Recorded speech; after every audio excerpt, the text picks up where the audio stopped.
Hi guys, this is Rob from Iceboxauto. Just going to show you an install we've done today on the Audi TT. Just so it works with the steering wheel controls, but obviously a lot of questions we do get is obviously if there's any humming noise when the sound is on the low. I'll just be quiet for a second. See, you can hear nothing. There's a lot of aftermarket systems these days, they don't tend to accommodate the Bose amp as much as you would expect. And sometimes you do get a bit of humming noise on when the volume's down, but you can hear nothing here. Okay, so this is the 8795 model, which is comes with a core processor, 464GB RAM, comes with built-in CarPlay and Android Auto. This is classed as an OEM style system. We do the 9-inch screens, which is just no buttons down the side, and we do the other style, which has got 2 rows of flat buttons down either side. That's classed as another OEM because you get 2 types of radio in the Audi TTs and different styles.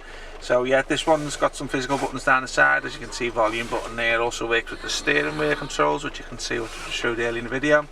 These are physical buttons here: DVD, GPS, phone buttons. What's that button there? BND. No idea. Oh, there's your radio. Don't know why they're classed as BND. So I'm just going to give you a quick video just on this to show you what it's got. It does come with built-in CarPlay and Android Auto. For the purpose of the video, I've already set up the Android Auto, which is on here. So obviously, as you can see, it's all full screen. Again, some cars only offer black borders down the side, but this is a full screen one. As you see, it's nice and quick and responsive. This brings over a lot of applications from your phone through the Bluetooth stroke Wi-Fi. As you can see down here, you've got light radio, DAB radio apps, messenger apps, phone call apps, all your navigation apps, Amazon Music, all that type of stuff. So I'll just go back to the Android side. So you've got this home page here, which is obviously navigation. You can put any maps of choice on there.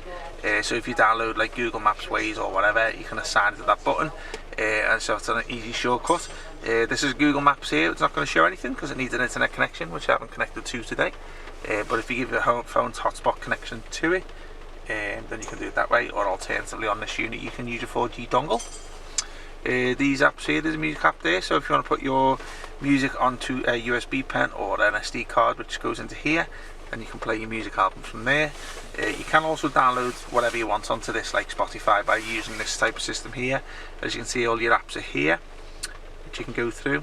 These are all basically ones that are pre-programmed on there, but it does have a built-in Play Store, which is, let me have a little look. There's your Play Store there, so that takes you onto the App Store there for Google Play. You will need a Google Play account, email address and password. So just going back onto this where you take phone calls through. It does have phone book support, which you upload it to once you put your phone to it. Also there's your radio app, which we showed you a little bit earlier in the video. It does have RDS, so it will show you the station name.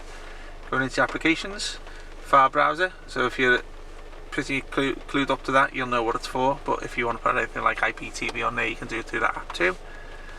Gallery, Gmail, browsers, email addresses, what you expect with Android, Google Maps there, screen mirroring, so obviously a screen mirrors your phone, but it's getting a thing of the past, so you can just basically, this system can do anything your phone can do, so obviously just download the app that you would onto the system direct, not on your phone. YouTube there.